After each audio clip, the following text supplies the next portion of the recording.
Olá a todos, amigos, amigas, irmãos e irmãs do canal Diálogo Aberto. É uma satisfação, é uma alegria poder estar mais esta ocasião para fazer esta live, onde nós vamos conversar sobre a palavra de Deus, onde nós vamos aprender o que Deus tem para nós como pessoas, como seres humanos, como família, como sociedade, etc.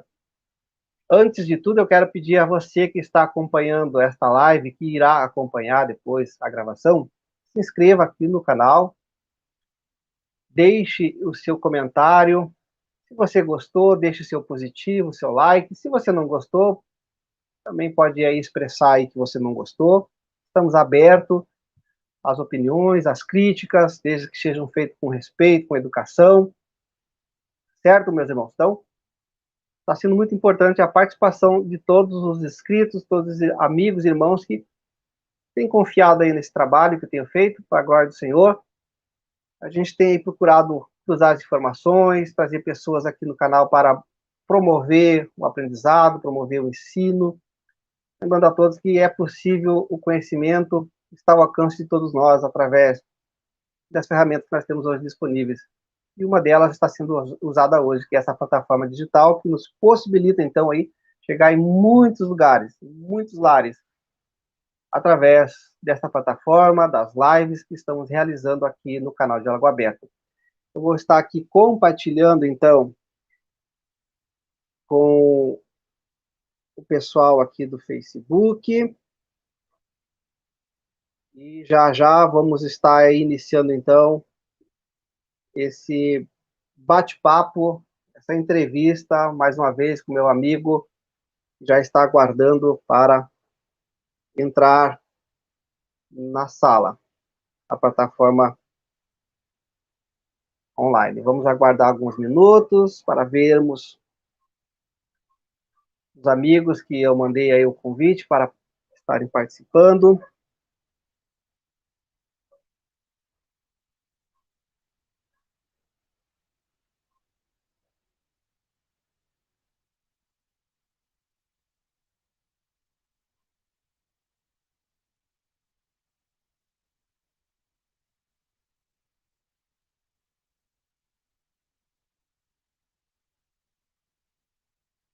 Ok.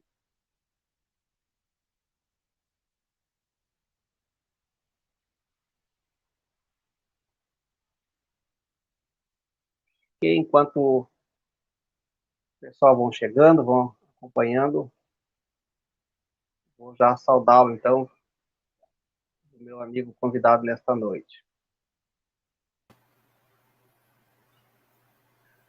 Boa noite, professor, pastor Ivan Fidelis. A graça e a paz do Senhor Jesus seja contigo nesta noite. Seja bem-vindo mais uma vez ao canal Diálogo Aberto. Boa noite, Ardel. Boa noite a todos. Que a graça e a paz do nosso Senhor Jesus Cristo permaneça com todos nós. E é sempre um privilégio poder ter esse tempinho de diálogo aberto, como é o nome do canal, para que a gente possa, né, estar junto refletindo as questões humanas, as questões espirituais e o propósito de Deus para cada um de nós, que, como o apóstolo Paulo coloca lá em Romanos 12, a vontade de Deus é sempre boa, agradável e perfeita. Nós é que complicamos algumas coisas ao longo do tempo. Agora o senhor falou algo muito interessante, né? Nós é que complicamos. E é sobre isso que nós vamos estar abordando já aí com os amigos que vão estar assistindo. Já recebi algumas perguntas e já a gente vai estar, então, adentrando nessas questões bem delicadas no que diz respeito a todos nós. Amigos, você que tem acompanhado o canal, ou você que está chegando pela primeira vez aqui no canal Diálogo Aberto, essa plataforma digital onde a gente pode aí fazer esses materiais de diálogo, materiais teológicos, de análises, ainda que seja de forma periférica, superficial, mas está sendo aí promovido para levar as pessoas essa questão de que é possível todos nós conhecer a Deus, conhecer a vontade de Deus através da palavra. Então, não há desculpa para dizer que não tem como nós estudarmos, não tem como nós conhecermos. Para pessoas que não sabem ler, podem assistir os vídeos, vão estar aprendendo ouvindo. Para quem sabe ler, já vai buscar aí através dos livros, através dos vídeos também, estudos da plataforma digital que nos proporciona aí o YouTube e as outras ferramentas aí que nos proporcionam, então, aí essa busca pelo conhecimento. Eu quero... Aproveitando a sua fala aqui, Jardel, tudo que nós conhecemos de Deus, na verdade, na perspectiva humana, tudo que nós conhecemos de Deus, por mais acadêmicos que sejamos, por mais formação que tenhamos, tudo que nós conhecemos de Deus é periférico, né? Porque a essência de Deus, a criatura, é difícil chegar na essência do Criador. O apóstolo Paulo fala em 1 Coríntios 13, que quando Jesus voltar, nós conheceremos a Deus como somos conhecidos dele. Até lá, é tudo periférico, né? Tudo aquilo que ele revela de nós, mas nós temos a oportunidade de estudar, de crescer, né? E o seu canal tem esse propósito e tem feito um bom trabalho, né, com essa perspectiva. Alguns dias atrás eu conversava com um amigo meu, o professor Diego, ele é judeu messiânico, mora na Suíça. Ele mencionou algo muito interessante, que as interpretações da palavra de Deus é a mesma coisa que nós olharmos para o oceano, né? Cada um de nós vai ver partes do oceano, e nós sabemos que, dependendo da região, a gente vai ver as águas do oceano de uma cor azul, outras partes vamos ver a cor esverdeada. Então, tem diversas tonalidades, né, de cores. Sem contar que muitos de nós somos daltônicos, e mesmo aqueles que enxergam bem, têm uma diferença de tonalidade na cor, né? Então, de qualquer maneira, como também afirma na Bíblia o apóstolo Pedro, na sua primeira carta, Pedro escreve que nenhuma profecia, nenhuma revelação de Deus é de particular elucidação. Então, na verdade, cada um de nós temos uma parte para que, quando nós juntamos o conhecimento de cada um, nós tenhamos o todo daquilo que Deus quer falar conosco. Amém.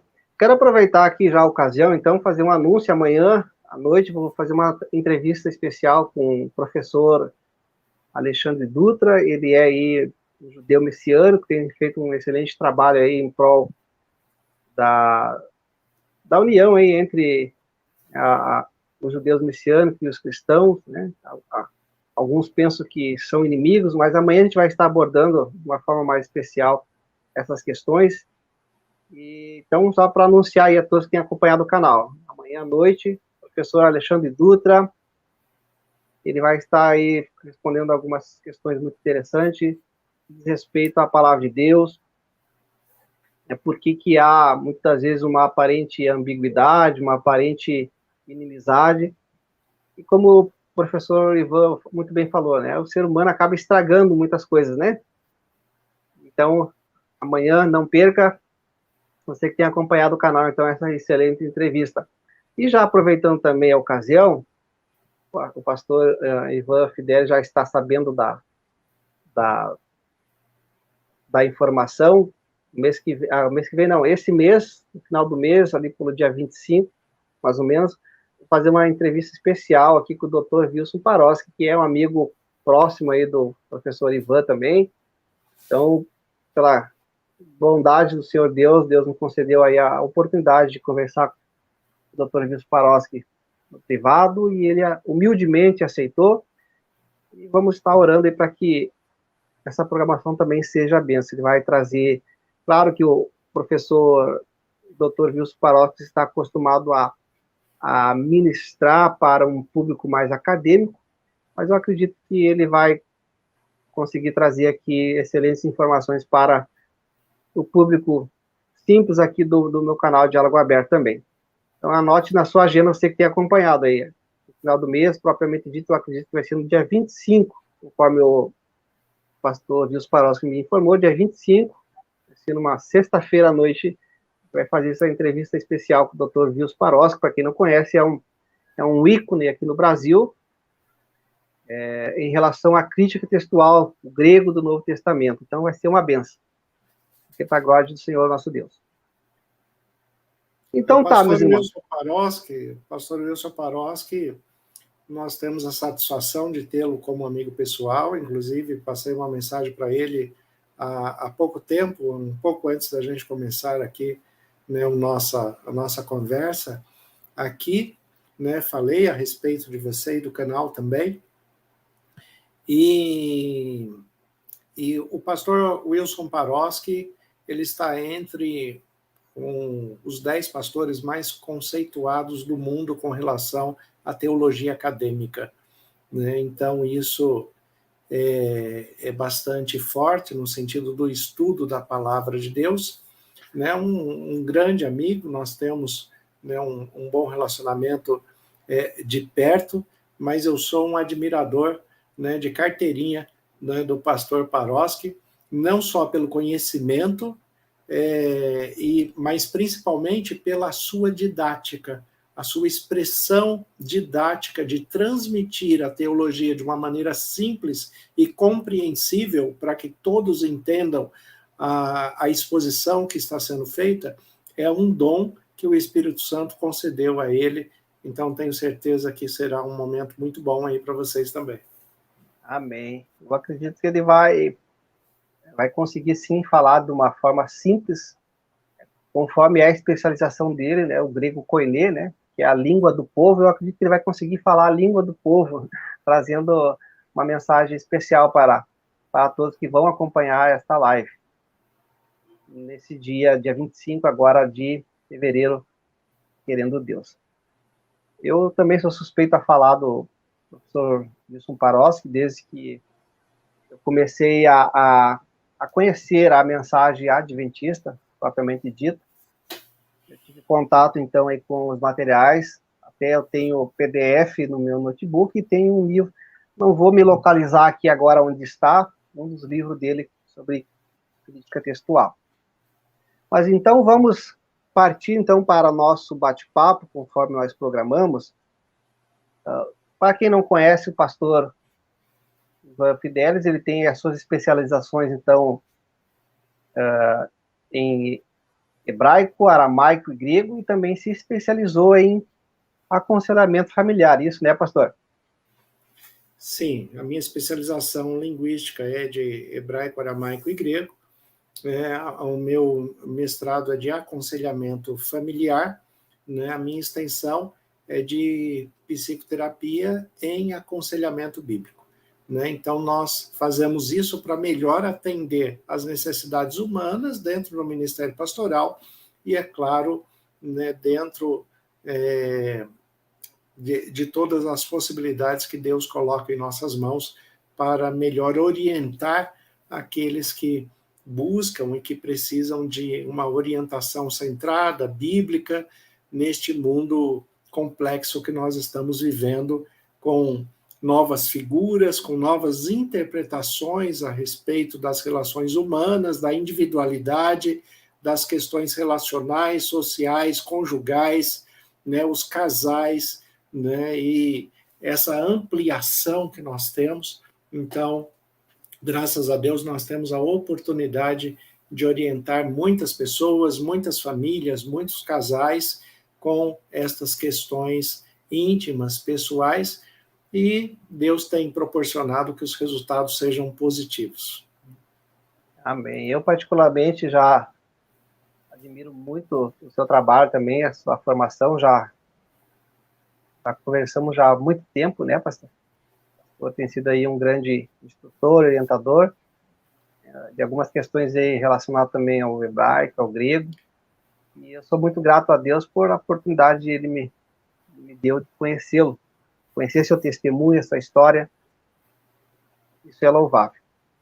Eu quero aqui frisar para os irmãos que vão acompanhar agora, Se você não assistiu a live anterior que eu fiz com o pastor Ivan, por favor, procure aqui no meu canal a entrevista, onde o professor Ivan trouxe algumas bases muito interessantes a partir aí de Gênesis, sobre homem e mulher.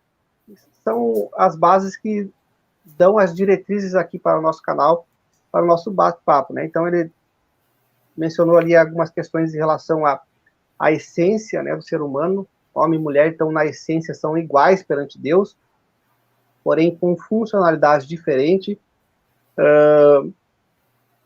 Ele colocou algumas questões também muito interessantes. O feminismo e o machismo, à luz da Bíblia, não existem, né? Somos iguais na essência, diferentes na função.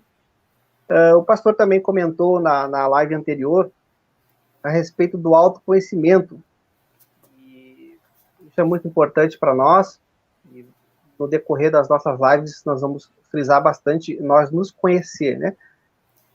Reconhecer quem nós somos, falhos, pecadores. Isso é muito importante.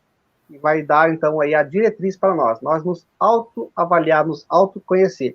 Eu quero ler aqui um texto, né, como de costume aqui nas minhas lives, ler um texto para os irmãos entender que a nossa conversa vai partir sempre da Bíblia para o nosso convívio familiar, família, sociedade, igreja, etc.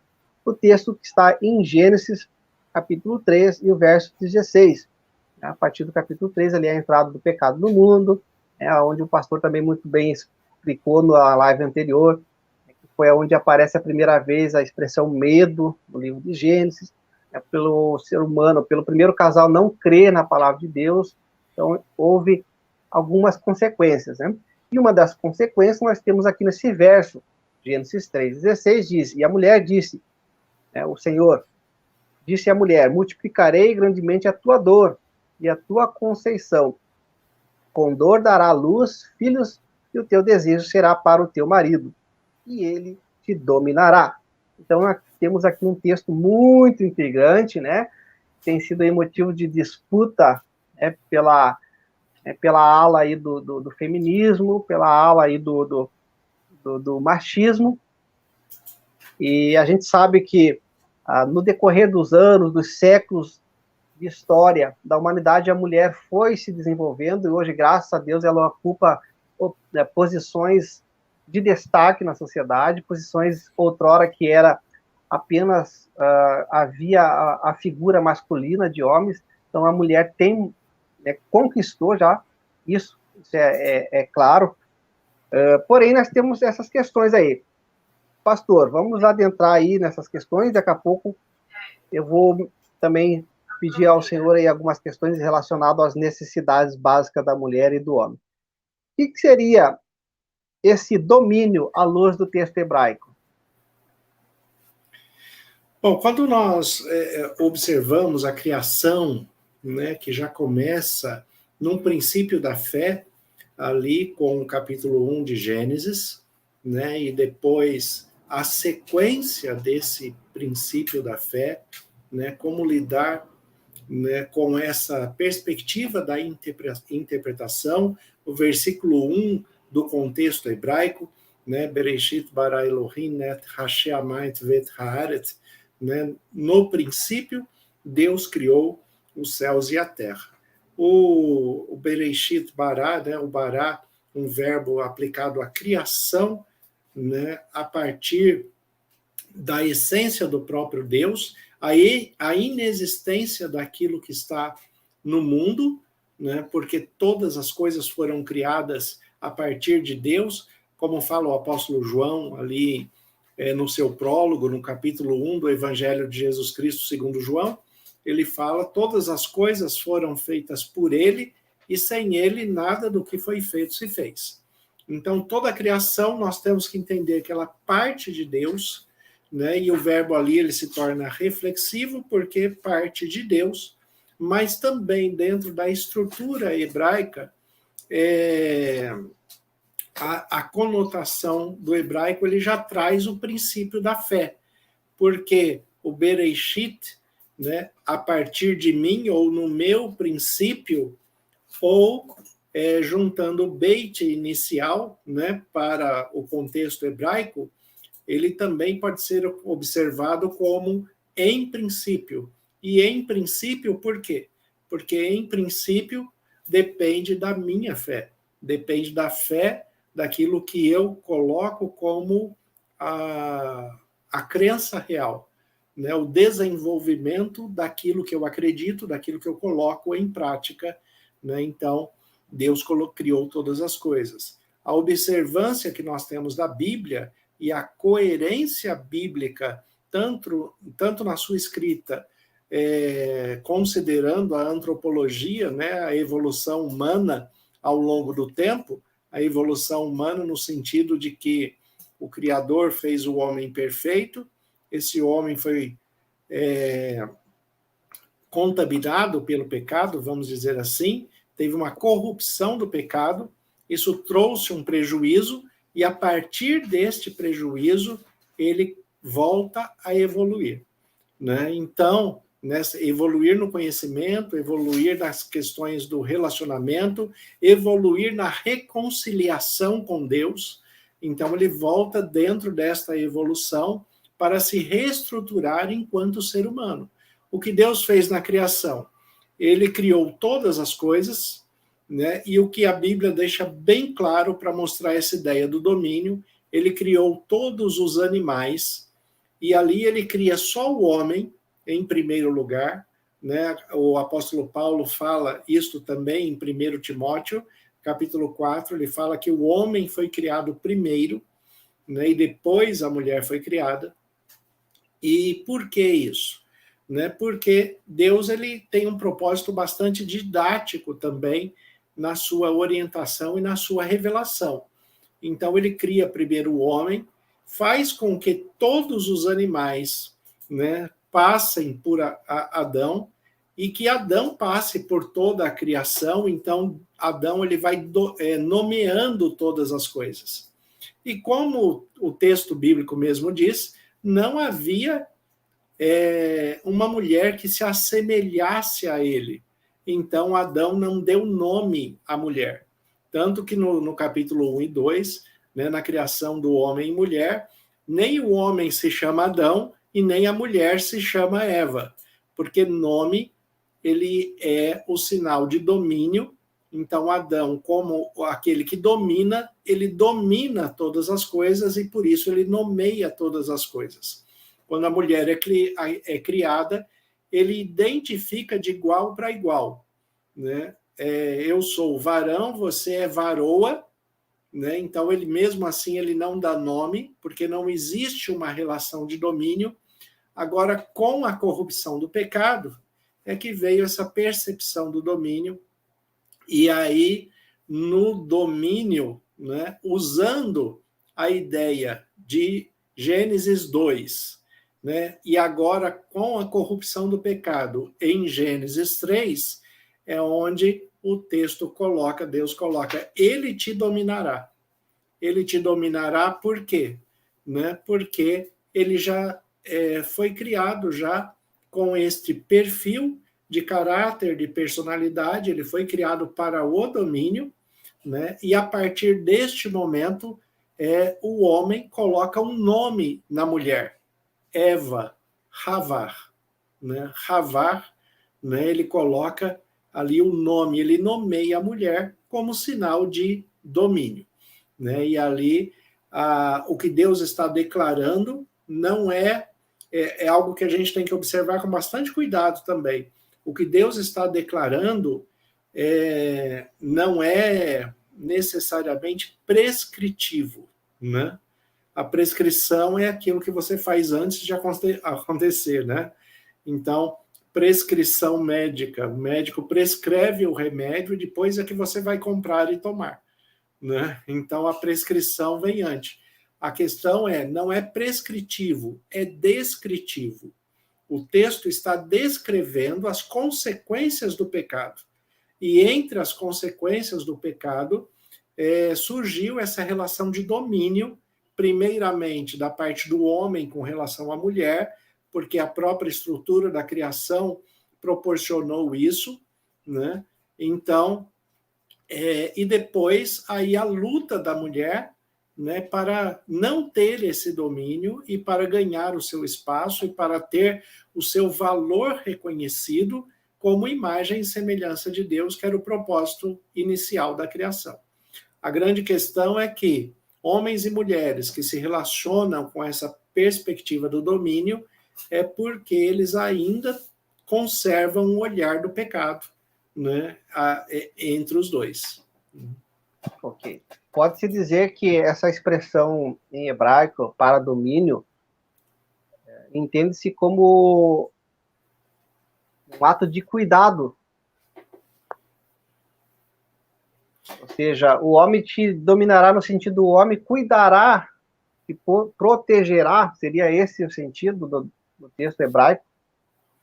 Olha, também pode ser aplicado dessa forma, né? Vamos dizer assim.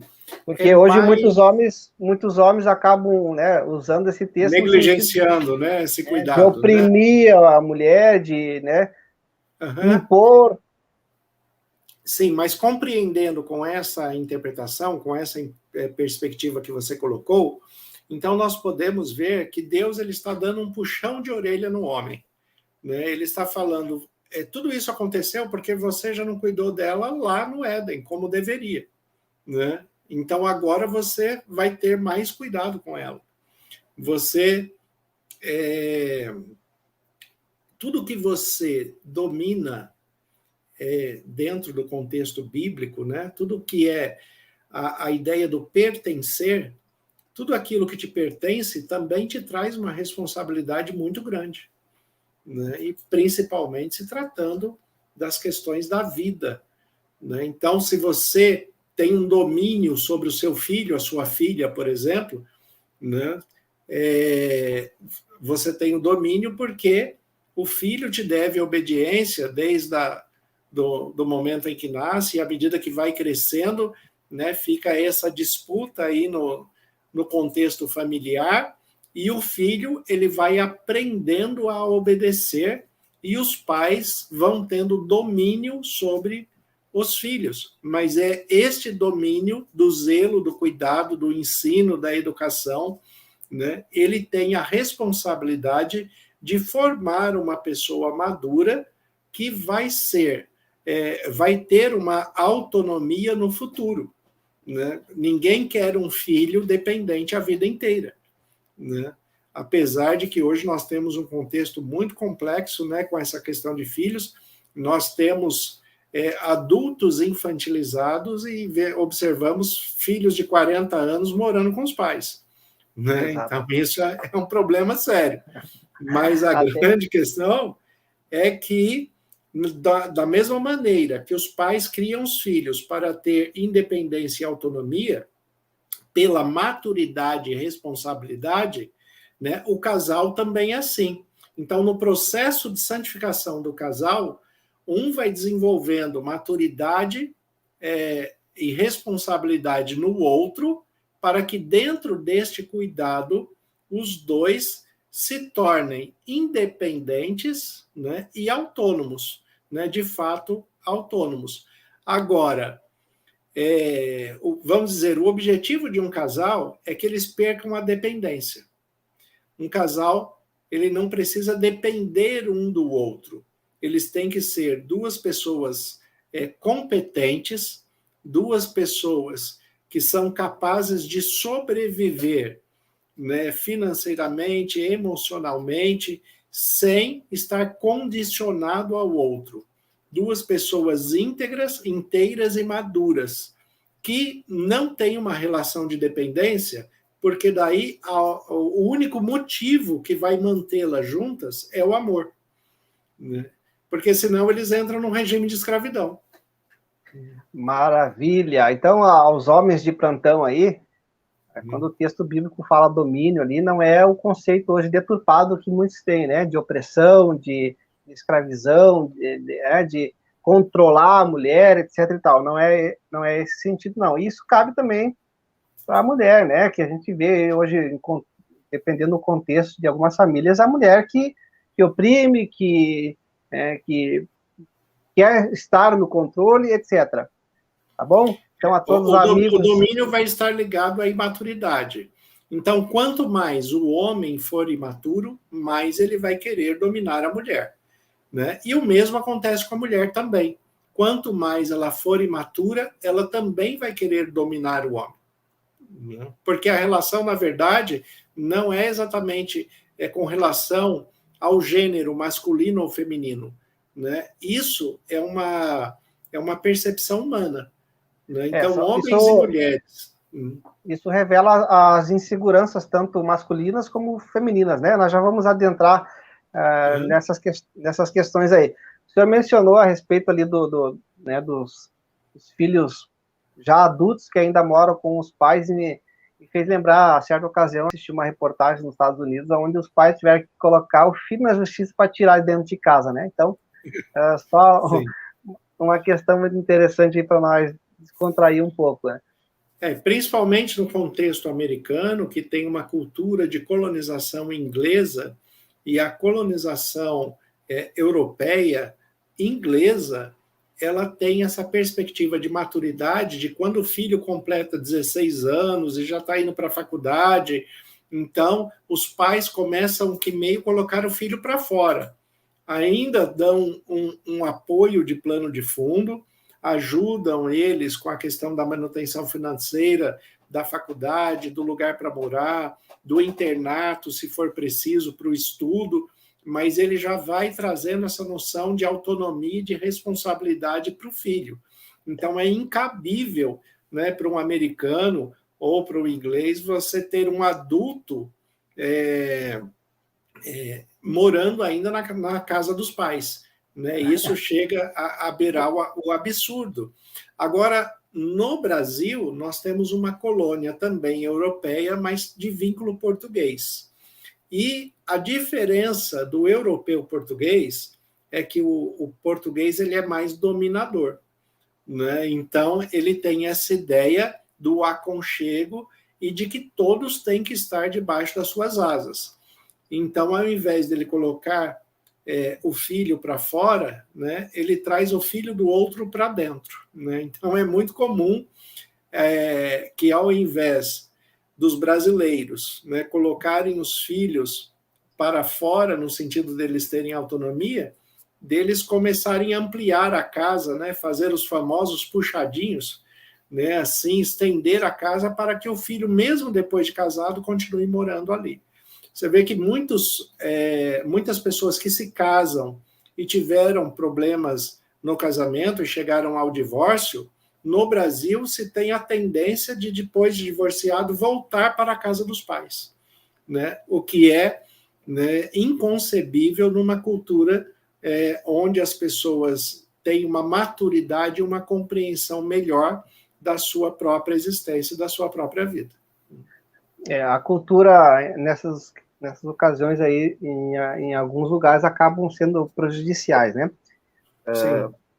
Eu quero aqui fazer menção um material que eu já mencionei na live anterior com o professor Ivan, vou fazer menção novamente desse material aqui, ó. O material do Renato Cardoso e a Cristiane, eles têm aí feito um excelente trabalho voltado para as famílias, inclusive para pessoas que estão buscando aí um relacionamento sério, desde o namoro, então eles escrevem orientando, né, tem um livro Namoro Blindado, eles dão dicas aí de como as pessoas se prepararem, né, pré-relacionamento, durante e pós, né, todas essas questões que envolvem aí os relacionamentos sociais.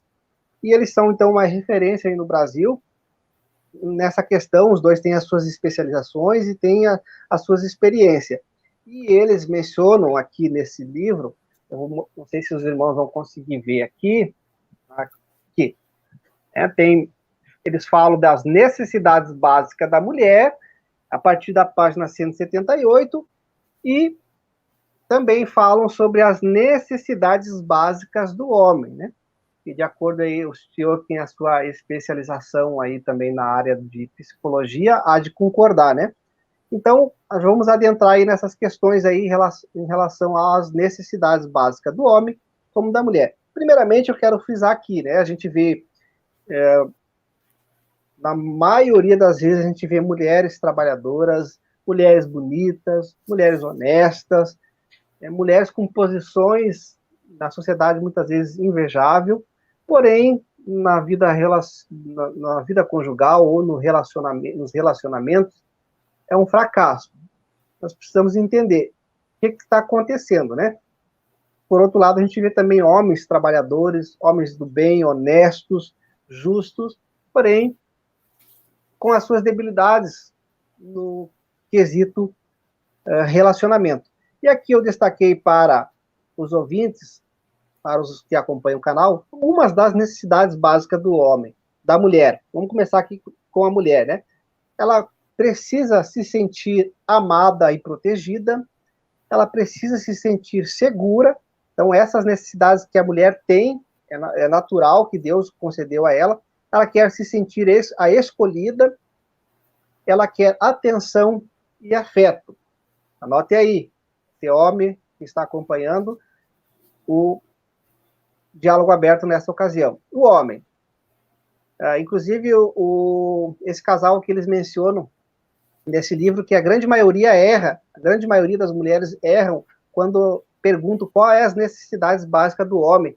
Aí a maioria responde sexo, e elas erram, né? Porque não, apesar do sexo ser importante, não é o sexo a maior necessidade do homem, né? Que é ser respeitado, o homem quer se sentir o cabeça do lar, o homem precisa ser reconhecido diante de todos. Aí tem algumas questões aqui que eu anotei do livro. Geralmente, algumas mulheres denigrem a imagem do homem, do marido ou do namorado para as colegas e amigas, etc. Pastor, antes de nós adentrarmos aqui para as perguntas propriamente dita, eu já tenho recebido algumas perguntas, para nós não sermos tão extensos também na live, gostaria que o senhor comentasse algumas dessas questões, assim. Eu, inclusive, achei muito interessante a semelhança que eles falam aqui nesse livro. Eles falam a respeito de uma empresa, né? Que uma empresa, eles contratam a pessoa para dar resultados. Por exemplo, eu trabalho numa determinada empresa aqui na cidade e ela me contratou para mim dar resultado àquela empresa. E por isso, por eu produzir resultado diariamente, chega no final do mês, eu sou retribuído pela empresa com os meus honorários, meu salário, etc. Então, há uma troca, né?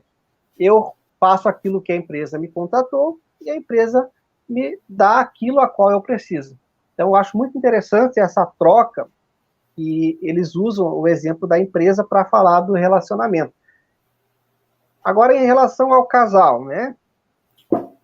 O que o senhor tem a comentar? O que está acontecendo com homens e mulheres, né, pessoas do bem, trabalhadores, mas o que está faltando em relação a essas questões de suprir as necessidades um do outro? Olha, eu gosto muito do trabalho do Renato e da Cristiane, né? Eles são um casal que tem aproveitado muito o destaque que eles têm no espaço em que eles conquistaram, né, para ajudar muitos casais, muitas famílias, né, muitas questões de família. Eles aplicam um princípio que todos nós temos que compreender, que é um princípio da filosofia, o princípio socrático, conhece-te a ti mesmo, né, que é uma necessidade. Então, você pode prestar atenção em todo o material dele, ele vai conduzir o pensamento para que a pessoa primeiro se conheça, para que ele possa ter um relacionamento sadio com o outro, né? Porque ele faz algumas aplicações, como você colocou aí, né, de observar o relacionamento de interdependência conjugal, né, em que ele faz uma analogia com a empresa, né, só que na essência nós não podemos esquecer, não é claro que eu não estou corrigindo eles, mas nós temos que compreender algo um pouco maior, ampliado a respeito desse conceito. O casamento não é uma empresa e também não é uma instituição humana. O casamento é uma instituição divina. Então, ela tem os seus propósitos, o casamento tem os seus propósitos, o casamento tem as suas características firmadas pelo próprio Criador, não só dos participantes, né, do casamento, porque foi Deus que criou o homem e mulher, mas aquele também que criou a própria instituição, né? Então, o Criador de todas as coisas, ele tem as melhores orientações, né, a respeito dessa questão e das necessidades humanas nas relações conjugais, né? Agora, a maior dificuldade do ser humano, enquanto ser humano, a maior dificuldade é conhecer a si mesmo, né? Jesus, quando ele fala que aquele que quer vir após mim, negue-se a si mesmo, toma a sua cruz e siga-me, a maior dificuldade do ser humano não é nem seguir Jesus, né, e nem tomar a sua cruz.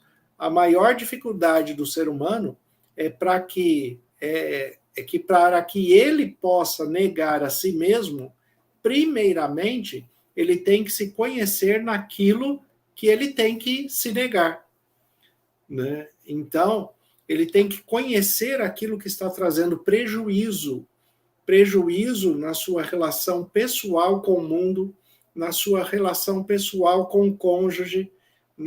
A pessoa que não se conhece, né, eu acho bastante interessante, né, e eu falo isso para os jovens que ainda não se casaram, né, porque muitos jovens hoje já são casados.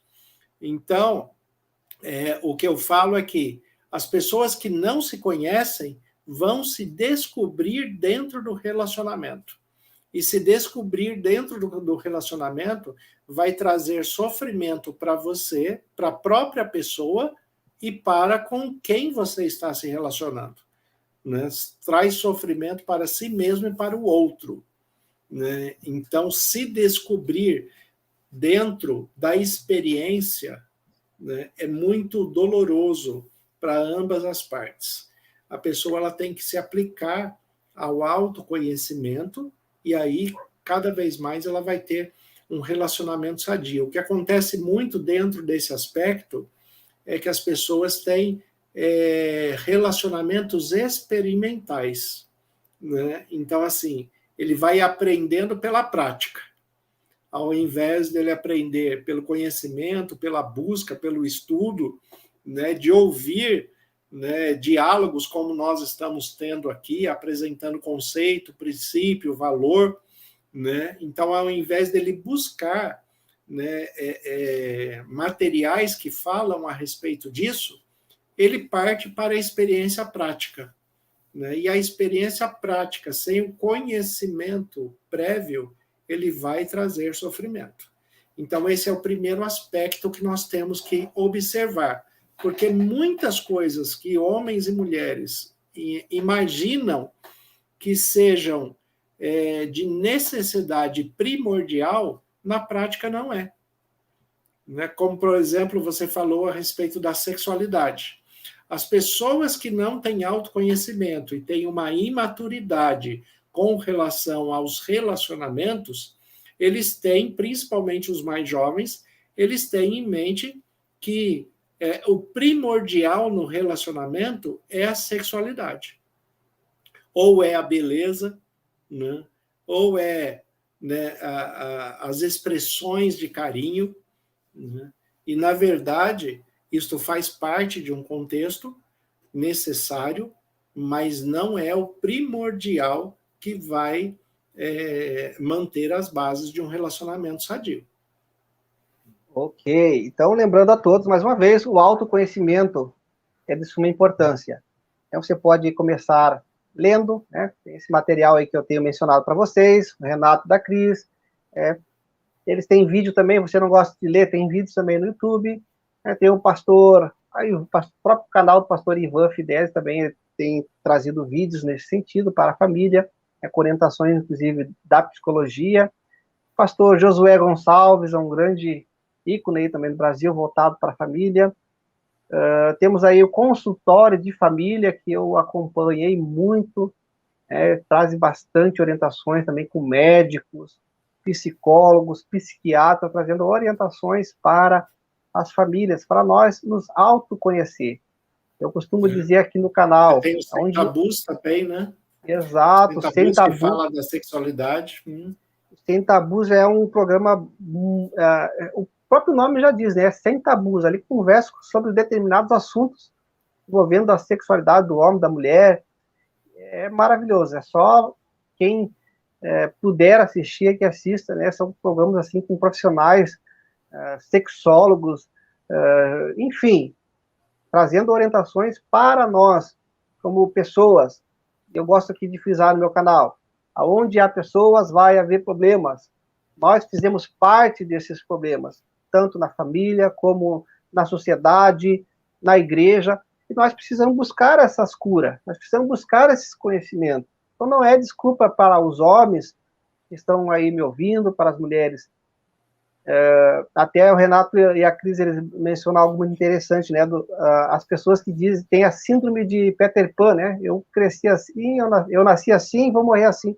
E não é assim que funciona. Nós precisamos buscar, nós precisamos reconhecer que nós somos falhos, somos pecadores. Agora nós vamos adentrar aqui nas questões das perguntas. Só pegando esse gancho aí, Gerdau, né? Você sabe que essa síndrome de Peter Pan, ela tem uma classificação bastante interessante, né? Porque você conhece um pouco do grego também. Pan, né, em grego, tá, né, é a expressão do tudo, né? Então você tem aí o panteísmo, por exemplo, né, o Deus em tudo. Mas quando se fala hoje, principalmente a respeito da síndrome do Peter Pan, né, se fala muito, né, a respeito daquilo que tudo pode, né?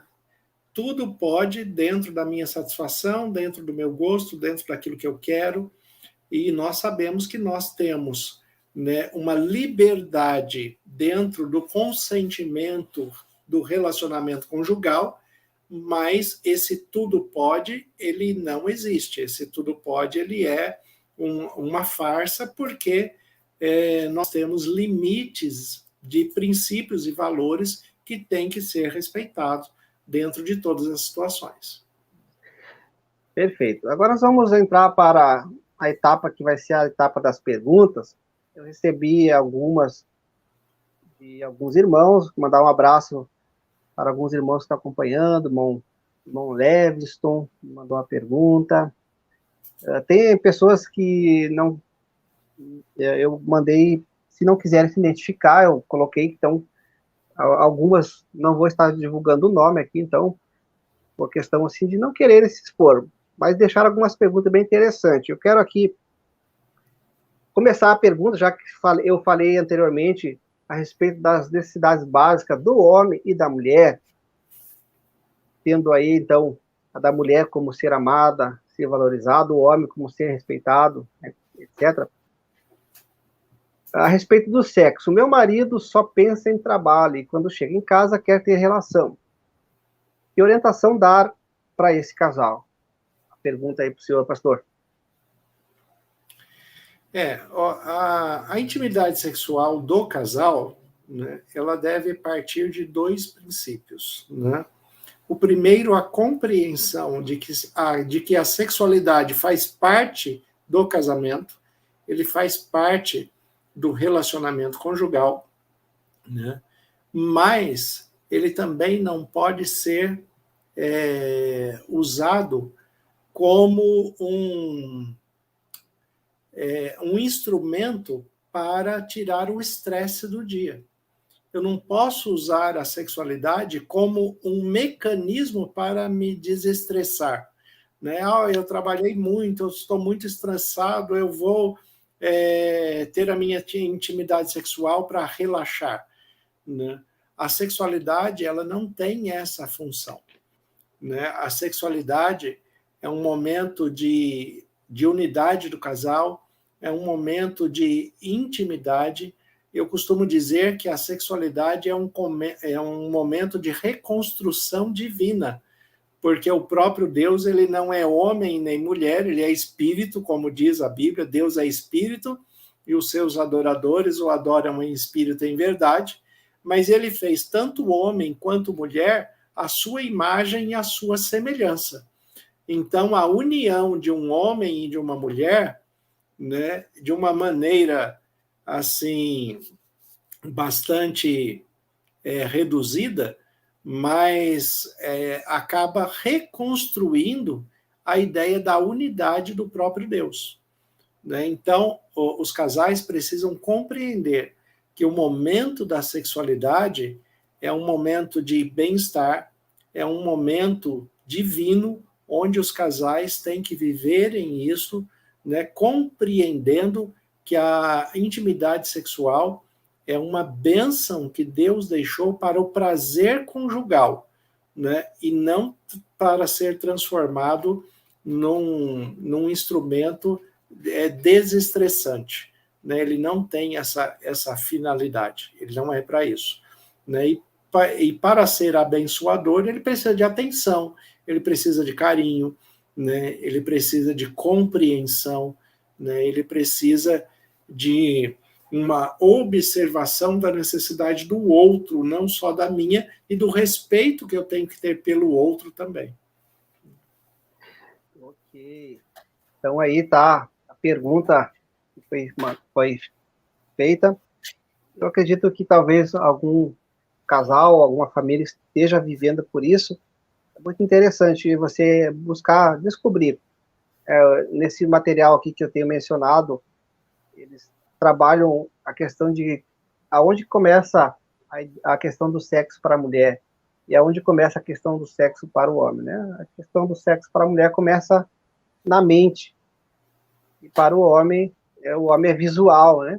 Então, são questões bem interessantes, assim, que na maioria das vezes os homens não conhecem, as mulheres também não conhecem, e acabam gerando, então, esses problemas aí no relacionamento.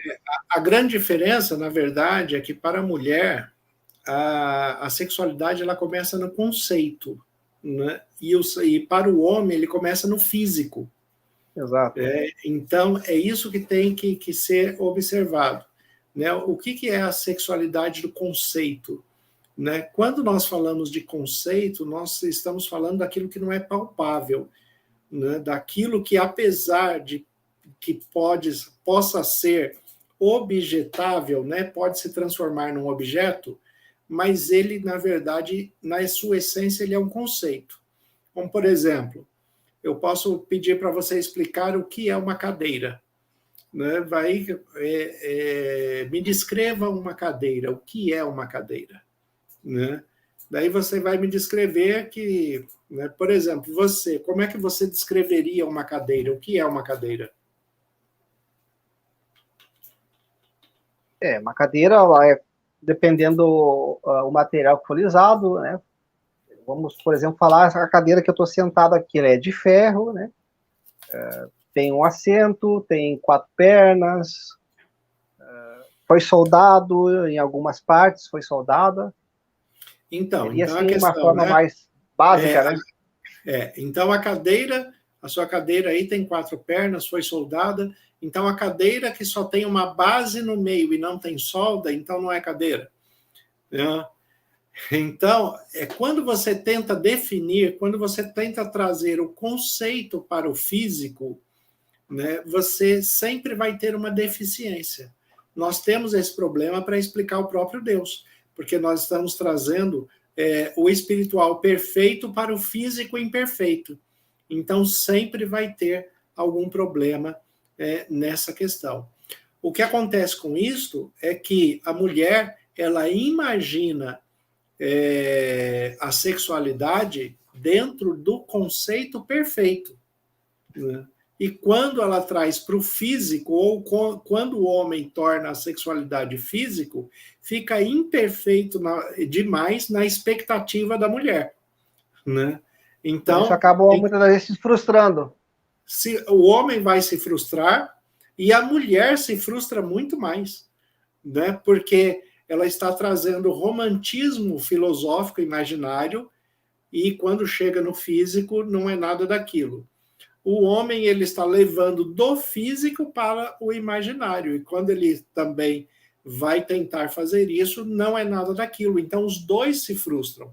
É mais ou menos, né, a sensação, eu costumo dizer que é aquela sensação da pessoa que se casou com Raquel e depois descobriu que é Lia, né?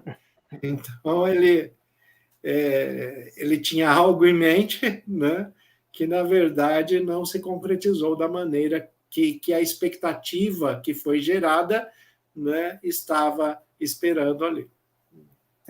Um exemplo bíblico bem interessante aí. Vamos, então, prosseguir nas perguntas para nós não nos prolongar tanto. Qual os problemas da inversão de papéis no lar, sabendo que ao longo dos séculos a mulher tem demonstrado conquistar espaço onde só havia a figura masculina? Então, aqui a pergunta é em relação à inversão dos papéis dentro do lar. Qual é o problema disso hoje para o convívio familiar? Inverter tudo aquilo que Deus criou como propósito e como princípio, ao ser humano inverter, ele vai trazer um prejuízo. Sempre vai trazer prejuízo. Prejuízo a si mesmo, nas suas questões emocionais, nas suas questões psicológicas, nas suas questões pessoais, né? Ele vai trazer prejuízo a si mesmo, esse prejuízo vai resvalar no relacionamento aí do casal, no relacionamento conjugal, o prejuízo social, o prejuízo de convívio e o prejuízo social, né? Então, por exemplo, dentro dessa questão do prejuízo de convívio, tem casais que praticamente não se veem. Tem casais que trabalham, por exemplo, em sistemas de turnos, em que, às vezes, o marido trabalha à noite e a mulher trabalha durante o dia. Os momentos em que eles estão realmente próximos e que eles têm contato, que ele tem um vínculo, são muito pequenos.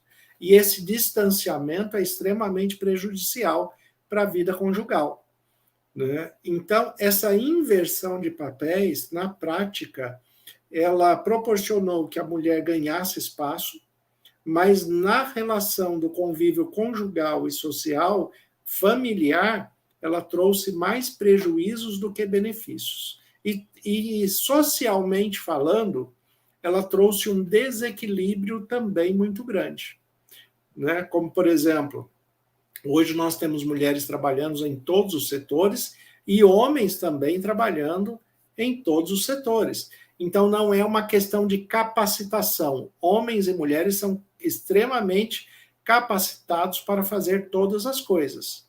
Aonde eu moro, aqui, por exemplo, né, hoje pela manhã, né, até conversei com a minha esposa sobre isso, com a Ivone, e nós vimos aqui um caminhão de coleta de lixo, né, que ele estava sendo... A motorista era uma mulher, né, e as coletoras de lixo também eram mulheres, né?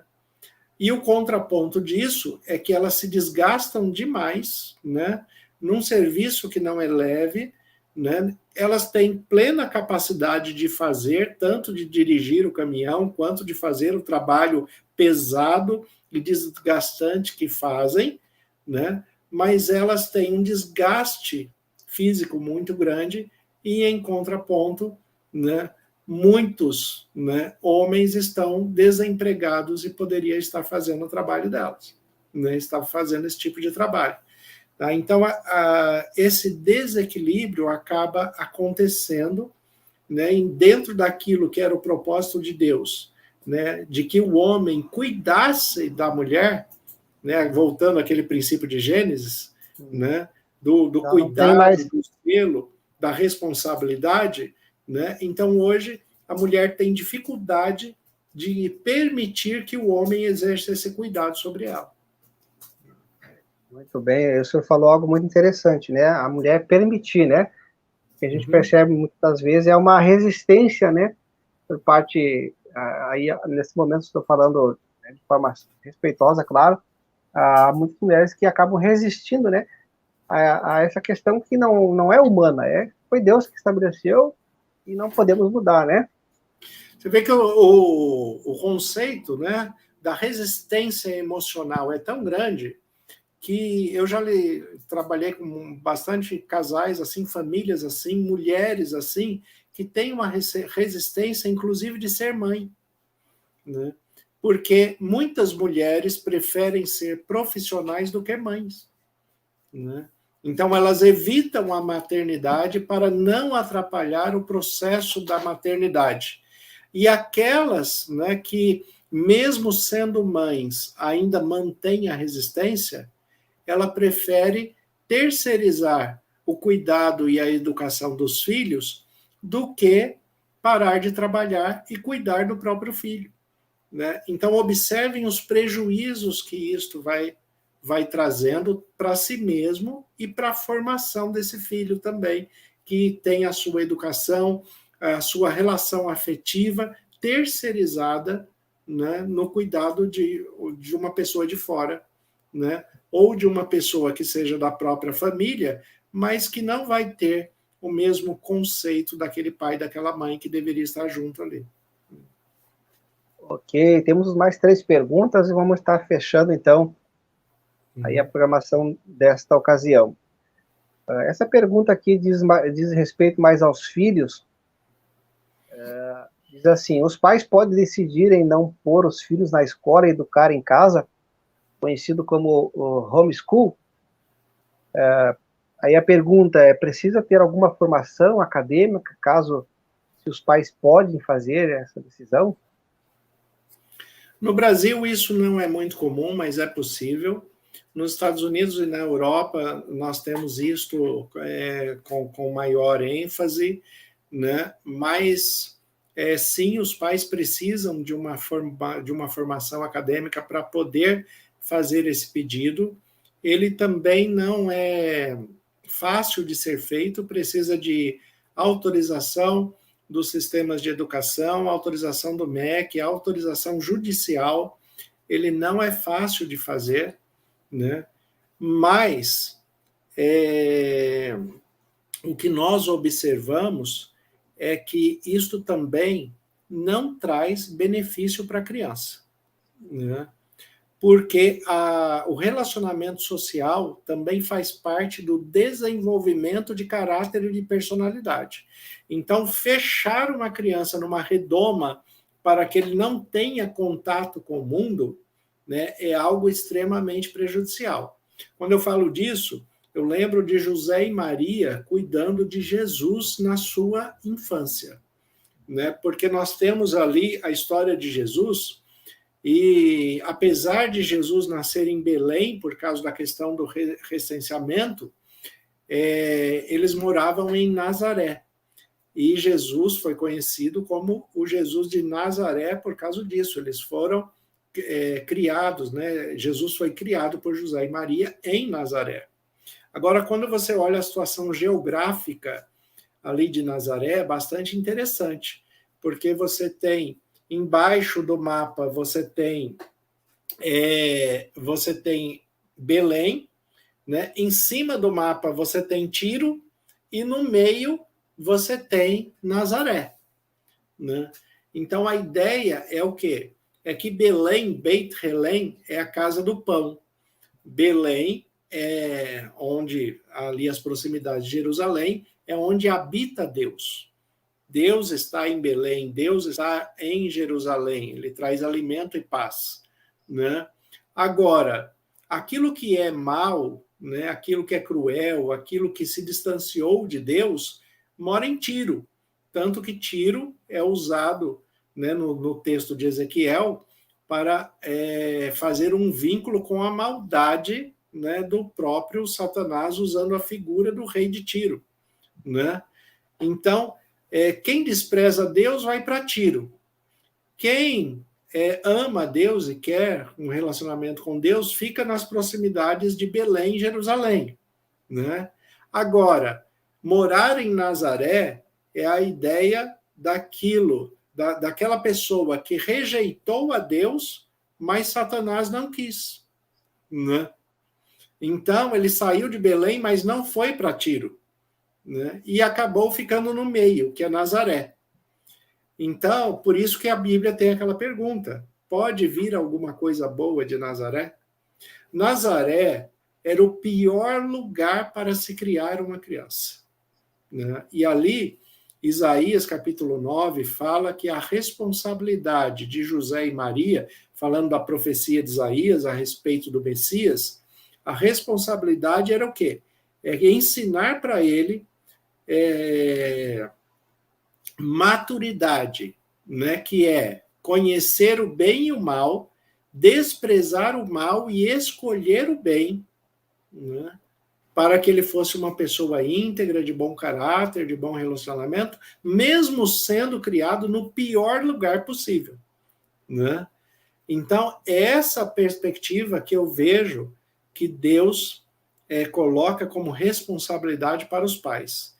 Se você fechar o seu filho em casa e querer educá-lo num sistema de ingenuidade, num sistema onde ele vai ser preservado da malícia do mundo, pode ser que você transforme o seu lar num Éden, mas não se esqueça que mesmo no Éden houve pecado, e exatamente por causa da ingenuidade.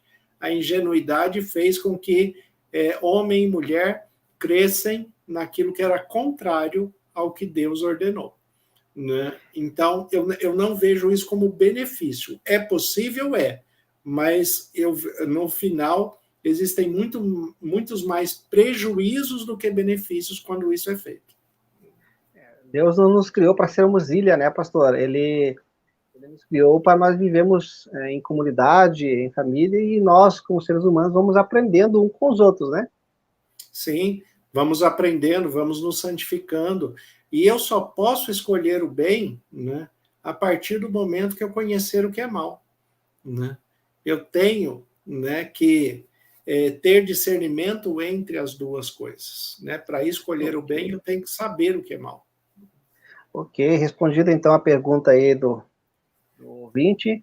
Boa noite, Jardel. Gostaria de deixar uma pergunta para o pastor Ivan. Entre um casal onde a esposa não é submissa, aí entra a questão da submissão, não apoia o esposo, etc. Qual é a porcentagem desse casamento? Qual é a porcentagem de crescimento desse casamento? Foi a pergunta. Bom, vamos tentar compreender aí o que ele quis dizer como crescimento, né? Vamos dizer assim, se for crescimento em maturidade e compreensão, ao longo do tempo, o conflito vai trazer crescimento, né? Porque lidar com conflito diário, com conflito frequente, vai promover o crescimento pessoal, né? Agora, se ele está falando a respeito de crescimento no sentido da manutenção do casamento, né, os casais têm que compreender de que a submissão ela não é imposta, né? A submissão ela nunca é imposta. A submissão ela é uma aceitação, digamos. Uma aceitação, mas ela parte muito mais do campo do companheirismo, do compartilhar, do estar junto com espontaneidade, de livre vontade, né? Então, a submissão é muito mais eu entender, né, que eu tenho uma missão paralela, né, no zelo, no cuidado, no apoio, eu tenho uma missão paralela do que entender que eu estou sendo forçado a fazer alguma coisa, né? Essa ideia de submissão através da força, ela não é a ideia bíblica. Até porque o texto grego ali de Efésios capítulo 6, que fala a respeito da submissão da mulher, a palavra submissa, ela não existe no texto original grego, né? Isso é uma palavra que foi implantada na tradução. Na verdade, o conceito que está sendo utilizado dentro do texto é sujeitai-vos um ao outro no temor a Cristo. E o verbo sujeitai-vos, né, que está no reflexivo, e esse reflexivo não é o outro que me sujeita, sou eu que me faço sujeito por temor a Cristo. Né? Cristo Então, vem acima, né? Cristo vem acima de todos, né? E se ambos estão sujeitos a Cristo, eles se fazem companheiros e participantes da vida conjugal pela sujeição a Cristo. Então, o homem não é submisso à mulher e nem a mulher submissa ao homem, mas os dois se fazem sujeitos um ao outro pelo temor, pelo respeito, pelo zelo que eles têm a Cristo e as suas ordenanças, as suas orientações. Maravilha. Então, você homem, você mulher que está acompanhando, lembre-se, a palavra de Deus fala que ambos precisam se sujeitar um ao outro, assim como se sujeitam a Cristo, né? E aí volta o texto de 1 Coríntios, que fala: fazei tudo em comum acordo. Não desfraudeis um ao outro, fazei tudo em comum acordo. Né? É compreender que ambos vão se fazer sujeitos, né, naquilo que é aprovado pela palavra de Deus, na perspectiva de Cristo. Ok, vamos para mais uma pergunta, e vamos estar fechando então aqui a nossa live desta noite. Uma pergunta aí para o programa Diálogo Aberto: por que a grande maioria das mulheres erram nesse sentido? É bíblico? É bíblico, e deixarás tu teus pais e se unirá ao seu esposo ou esposa. E deram uma só. Mas na hora que surge a dificuldade, não consegue resolver. Envolve os pais, onde deixa de cumprir seu papel de esposa, não conseguindo se desprender dos pais. Por que isso acontece? Pergunta aqui. Como nós já pincelamos um pouco aqui a respeito disso, né, existe uma questão cultural em que o vínculo paterno e materno é muito grande, e por cultura, por tradição, os brasileiros têm uma dificuldade maior em cortar esse relacionamento, esse vínculo. Né? Cordão umbilical, digamos, né? As pessoas esquecem que se ele tem umbigo é porque o cordão foi cortado. Então, ele acaba querendo religar esse cordão de novo, querer manter. Isso acontece de ambos os lados, tanto com relação aos filhos, quanto com relação aos pais. Muitas vezes os pais também têm muita dificuldade em compreender que um filho casado constituiu uma nova família. A dificuldade de se compreender em primeiro lugar, parte daí. Quando a Bíblia fala que homem e mulher, ao se identificarem, se casam, se tornam uma só carne, né, e constitui uma nova família, né, então as pessoas têm dificuldade em compreender que a família de origem, que são os pais tanto do homem quanto da mulher, o pai e mãe da mulher e o pai e mãe do homem, eles não são mais família. A família é o cônjuge com quem eu me casei. Eu constituí uma família. A família de origem agora, ela passa a ser parente. Ela passa a ser um familiar, porque ele não tem mais autoridade e ele não tem mais responsabilidade sobre mim. Né? Então, esse primeiro passo já é difícil das pessoas compreenderem. Né? Também existem as questões emocionais e psicológicas dos conflitos pessoais. Então, por exemplo, um homem que tem muito conflito com o seu pai e com a sua mãe, mas ele é acolhido pelo sogro e pela sogra, ele tem tendência de absorver o sogro e a sogra como se fossem os pais dele. Ele projeta os pais que ele gostaria de ter no sogro e na sogra. Então, o próprio marido cria o vínculo com os pais da mulher, né? E até facilita a relação, porque a mulher também vai gostar desse vínculo. E isso também não é necessariamente benéfico. Então, existem muitas questões aí, tanto emocionais, quanto psicológicas, quanto sociais, quanto de compreensão cultural em que esses vínculos não são cortados. Né? Cada caso deve ser identificado na sua essência qual é o problema que aquela pessoa, aquele casal está vivendo.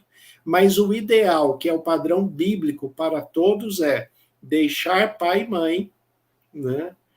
Constituir a nova família, né? Deixa pai e mãe, constitui a nova família, né? E dali para frente os dois vão viver com autonomia emocional, financeira, com independência social, observando os pais e a mãe com honra e respeito, né? Mas sem ter esse vínculo de dependência, nem financeira, nem emocional, e principalmente, né, que a dependência espacial, né, que o espaço não seja o mesmo. Quem casa quer casa, né, como diz o ditado antigo. Então, é importante que o casal, constituído uma nova família, ele tenha o espaço dele. E aquele espaço, como diz o ditado popular, né, que seja longe o suficiente para que, né, os pais, né, não cheguem lá de chinelo, mas também não vá de mala. Né? Não pode ser tão longe para chegar de mala, porque se chegar de mala vai ficar 3 meses lá. Né? E se chegar de chinelo, vai toda hora. Então, cuidado que tem que ter. E o interessante é que o texto bíblico fala deixará, não é no sentido de rompimento, né, virar as costas, etc e tal, né? É como o senhor muito bem destacou, é constituída uma nova família, então vínculos emocionais são cortados, né? O senhor muito bem frisou aí, se tornam parentes agora, né? Isso é muito importante, porque a gente vê isso sendo um problema na maioria das vezes em muitas famílias cristãs, inclusive, né? Agora, olha que interessante, um aspecto muito interessante que a gente tem aí nessa questão do deixará o homem seu pai e sua mãe. Né? O mandamento de compromessa que nós temos na palavra de Deus, dentro dos 10 mandamentos, né? E ele é o mandamento principal que nós temos entre os 10. O texto hebraico e a poesia hebraica é escrita num sistema que nós, que estudamos a linguística, chamamos de quiasmo. Né? O quiasmo é onde você tem uma premissa, você tem uma conclusão, mas o essencial está sempre no meio. Ele nunca está nem na premissa e nem na conclusão. O essencial está no meio. Então, se você pega... Só para trazer aqui para os ouvintes, semelhantemente a esse menorá, né? Sim. O assunto principal vai estar sempre no meio. No meio, Deus é o centro. Deus é o centro. Então, a questão é, de 10, qual que é o meio? Né? O meio de 10 é 5. Então, qual é o mandamento mais importante? Tem muitas pessoas, né, e principalmente no meio daqueles que, como os adventistas do sétimo dia, né, como nós, e outras denominações também, e o meio judaico que guardam o sábado, e por causa disso, muita gente tem a ideia, a impressão de que o mandamento principal é a guarda do sábado, dentro do decálogo, né? Mas dentro da escrita hebraica e da poesia hebraica, o mandamento principal é o 5º mandamento. Honra teu pai e tua mãe. Por que que esse é o mandamento principal e por que que esse é o mandamento com promessa? Porque eu tenho que honrar o meu pai e a minha mãe, e honra significa retribua na mesma proporção ou maior do que aquilo que você recebeu, né? Como um soldado que recebe uma medalha de honra ao mérito, né? Ele recebe a medalha, né? Pelos esforços que ele fez. Né? Então, você vai retribuir ao seu pai e à sua mãe numa proporção igual ou maior daquilo que ele te proporcionou. Né? Agora, o mandamento com promessa, e aí que eu acho o vínculo interessante, porque honra teu pai e tua mãe, e Jesus nos ensina em Mateus 6 a orar, e quando ele nos ensina a orar, a oração começa como? Pai nosso, né, que estás no céu. Então, honra teu pai. Por que que o quinto mandamento passa a ser o mandamento mais importante? Porque se eu honrar ao meu Pai Celeste, eu vou amá-lo sobre todas as coisas. Se eu honrar o meu Pai Celeste, eu não mato, eu não roubo, eu não adultero, né? Eu não levanto falso testemunho, eu não cobiço, eu cumpro todos os outros mandamentos, né? Se eu honro meu Pai Celeste, eu vou amar a Deus, eu não vou ter outros deuses e vou guardar o sábado. Então, tudo está voltado para a honra, né? Então, a questão do relacionamento conjugal, eu constituí uma nova família, mas eu não vou deixar de retribuir ao meu pai e à minha mãe, em gratidão, tudo aquilo que eles fizeram por mim. Eu vou continuar honrando o meu pai e a minha mãe, mas eu tenho que compreender que eu tenho uma nova família. Muito bem, esse é a grande dificuldade de muitos lares, né? De muitas famílias. Aí voltamos mais uma vez àquela questão, né? Conhecer a si mesmo, né? Não sei se o pastor quer responder aqui uma última pergunta rapidamente, daí já vamos estar terminando. Por que um dos cônjuges se isola dentro do relacionamento? O isolamento também existem vários aspectos para o relacionamento, para o isolamento. Quando a pessoa se isola dentro do relacionamento, pode ser que ele esteja vivendo um processo de depressão. Pode ser que ele esteja vivendo um processo de desrespeito, né?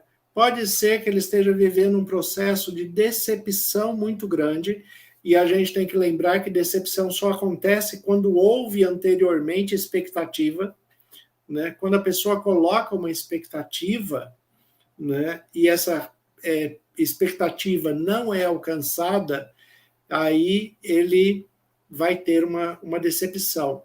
E se essa linguagem for reforçada, se por muitas vezes ele tem uma expectativa e tem uma decepção, né, ele vai partir para o isolamento, na tentativa de não se decepcionar mais, né? Então, existem muitos motivos do isolamento, mas um dos motivos mais comuns que existe do isolamento é o desrespeito e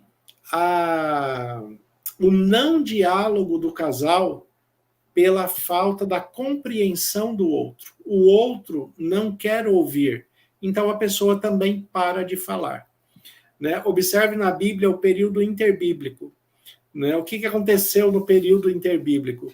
Nós temos 400 anos que praticamente Deus não falou com ninguém. E por que Deus não falou? Porque as pessoas pararam de ouvir, né? As pessoas pararam de buscar. Olha o texto de Crônicas, por exemplo, o texto de Crônicas 7,14, que é muito conhecido. Se o meu povo, que se chama pelo meu nome, for humilde e me buscar e orar e se desviar dos seus maus caminhos, eu ouvirei do céu. E aí ele segue o texto, né? Então Deus está clamando, e a Bíblia hebraica ela termina em Crônicas, não termina em Malaquias, né?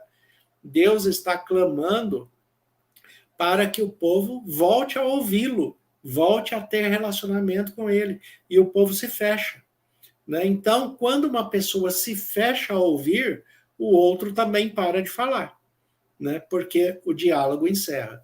Então, existem muitos motivos do isolamento, mas os motivos principais é a falta do respeito e da compreensão do outro naquilo que está sendo dito. Maravilha. A raiz, então, desse isolamento, tanto do homem ou da mulher, pode ser, então, esse desrespeito em estar cumprindo, então, aquilo que nós mencionamos anteriormente, né? Uma das necessidades que ambos têm, né? Sim, a necessidade humana. Agora, também, pelo perfil de caráter e personalidade, principalmente a questão da personalidade, o homem, principalmente, ele tem que tomar cuidado com essa questão do desrespeito no diálogo. Por quê? Porque a mulher tem a necessidade de falar, e muitas vezes o homem não quer ouvir. né? E o homem, ele tem uma tendência de resolver as coisas de uma maneira muito prática. Então, às vezes, a mulher começa a falar de algum problema que ela passou, de alguma situação, a mulher começa a falar sobre algum assunto e o homem não permite que ela termine o assunto e começa a dar solução. Ela não quer solução, ela só quer falar, ela só quer desabafar, ela só quer ter alguém que ouça, né? E o homem vai colocando a solução ali para ela, né? Ela se irrita com aquilo, né? E da mesma forma, né, o homem também, né? Às vezes ele começa a ter um diálogo, a conversar, a falar alguma coisa, e a mulher mostra um desinteresse sobre aquilo que ele está falando. Ah, isso é bobagem, isso não importa, isso não interessa, né? E aí os dois vão se distanciando e acabam nesse processo do isolamento. E há o inverso também, né? Há, por exemplo, homens que falam, e mulheres que são mais fechadas, né? Só para... Sim, é por isso que os casos, né, assim nós estamos falando aqui de uma maneira geral, mas quando vamos analisar a situação de um casal especificamente, né, daí nós temos que tratar do perfil de personalidade, de cultura familiar, de cultura social, daí existem vários aspectos para se analisar uma pessoa em específico, mas de maneira geral é o que a gente conversou aqui. Ok, então, professor, na live anterior o senhor mencionou algo muito interessante. Eu gostaria que o senhor fechasse, então, para nós a programação de hoje. O senhor mencionou algo, né, isso volta a ser a todos aqueles que buscam servir a Deus, independente da denominação a qual faça parte. O senhor mencionou algo muito interessante, né, que Deus ele não ouve a oração de um casal estando em brigas, né? Gostaria que o senhor fechasse para nós aí, umas palavras finais. Esse é o texto de Pedro, né? Quando Pedro fala, né, que os casais em conflitos têm as suas orações interrompidas, né? Então vamos até explicar melhor uma coisa aqui, né, que é bom, porque Deus não é surdo, né? Ele sempre ouve as nossas orações, seja como for, né? Seja em conflito ou não conflito, né? Deus, com relação à audição, Deus sempre ouve. Agora, o verbo ouvir, na Bíblia, tanto no grego como no hebraico, mas principalmente no grego, o verbo ouvir, e eu até estou escrevendo um livro sobre isso, usando o Evangelho de João e Apocalipse, o verbo ouvir, ele é um dos verbos mais semânticos que existem no texto grego, né? Então, na maioria das vezes que o verbo ouvir está sendo empregado, ele não está se referindo à audição, ele está se referindo à compreensão, né, e à prática. A prática. Né? O conceito... Né? Desculpa interromper. O conceito hebraico de ouvir é esse, né? Ouvir significa praticar, né? Praticar, compreender e praticar aquilo que se compreendeu. É por isso que o texto de Apocalipse, ele coloca ali, quem tem ouvidos para ouvir, ouça o que o Espírito diz às igrejas. O que ele quer dizer é, se você entendeu, pratique. Né? Traduzindo de uma forma bem simples, é isso. Se você entendeu, pratique. Né? Então, essa questão do ouvir, com relação às orações, o que Deus está colocando ali, revelando a Pedro, não é que ele não ouve no sentido da audição, né? É que existem orações que nos momentos de conflito, Deus simplesmente não vai atender. Né? Então, as mulheres não adiantam orar para ficarem viúvas, porque provavelmente Deus não vai atender essa oração, né? E maridos também, né? Não adianta, né, orar para, né, que as mulheres sejam mais sexuadas, né, sejam mais voltadas à sexualidade, porque provavelmente isso também não vai acontecer. né? Então, existem orações, né, que na prática não vão acontecer. É isso que o texto bíblico quer dizer, né? E o que é bem simples, tanto homem e mulher fazer, é reconhecer, né? Eu errei. Simples. É simples para falar, né? Para É, reconhecer que é o problema. Né? Porque ninguém quer se reconhecer como errado. Né? E aquele discurso que existe, que na verdade é um discurso errado, que muita gente usa, se você quer ser feliz ou ter razão, né? Se você nunca tem razão, a infelicidade também vai ser um problema conjugal, né? Então, assim, você não pode ganhar tudo, mas não pode perder tudo. O casal tem que ter consenso, tem que ter equilíbrio, tem que chegar a acordos, a consentimentos para que a harmonia do casal seja perfeita. Então, muitas vezes, mesmo não concordando, o homem vai ter que ceder em alguma coisa, as mulheres, não concordando, vão ter que ceder em alguma coisa em prol de um bem maior, que é a estabilidade e a harmonia familiar. lembrando que Cristo é o que está acima de ambos, né? Sim. Ok, professor, por gentileza, diga aí as suas redes sociais, para quem quiser ouvi-lo. Eu sei que o senhor tem feito materiais também no YouTube voltado para a família, por gentileza. Aí vamos estar finalizando. Sim, nós temos o canal do YouTube Família e Fé, né? Tem o meu nome lá, Pastor Ivan Fidelis, canal Família e Fé, e ali nós falamos sobre várias questões, né, de casais, questões bíblicas também, nós colocamos ali, mas sempre voltado para a família. Né? O meu Instagram é ivanfidelis.5, né?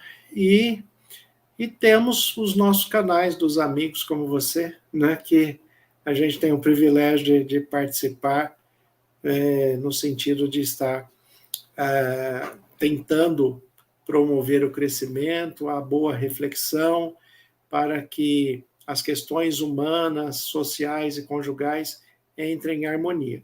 Quem quiser um contato mais direto comigo, pode entrar em contato pelo e-mail privanfidelis@gmail.com. Né? Então, a PR, ou como alguns falam, né? Privanfidelis. Né? O PR vira assim, né? privanfidelis@gmail.com. Então, Ou podem estar me chamando também, do privado, meus amigos mais próximos, podem estar me chamando, a gente pode também direcionar aí. O pastor pode também dar algumas orientações bíblicas, né? Psicológicas, para a glória de Deus.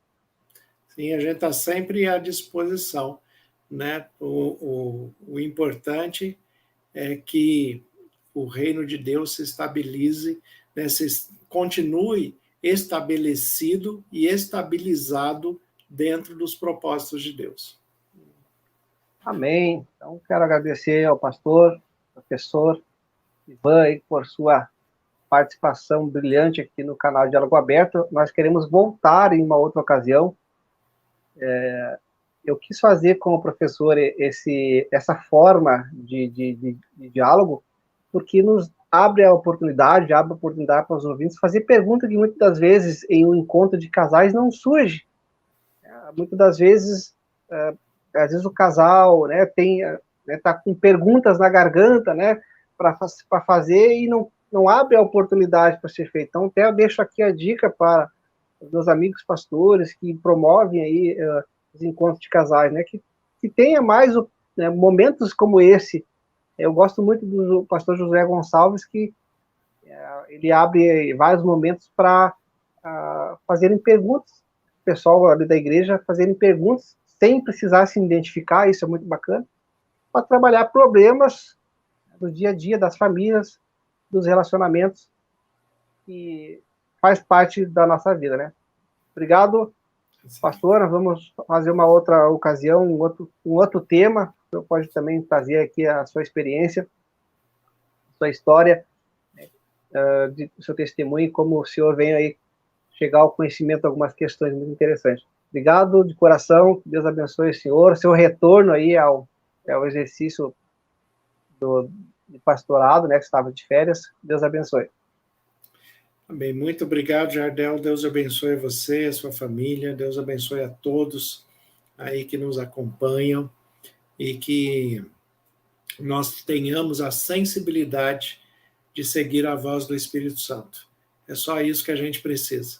O restante, Deus vai cuidando de cada detalhe, né, para que a gente viva com felicidade, com harmonia, com paz, né, e nas questões conjugais e familiares, que o nosso lar e o lar de cada um, né, dos que nos acompanham aí, o seu lar, né, seja de fato um Éden de bênção, seja um lugar de bênção onde Deus, né, tem o prazer de se fazer presente todos os dias. Amém. Lembrando a todos que o ouvir, conforme a palavra de Deus, é praticar, né? E Deus nos leva, então, a praticar a sua palavra. Grande abraço a todos, até a próxima. Até mais.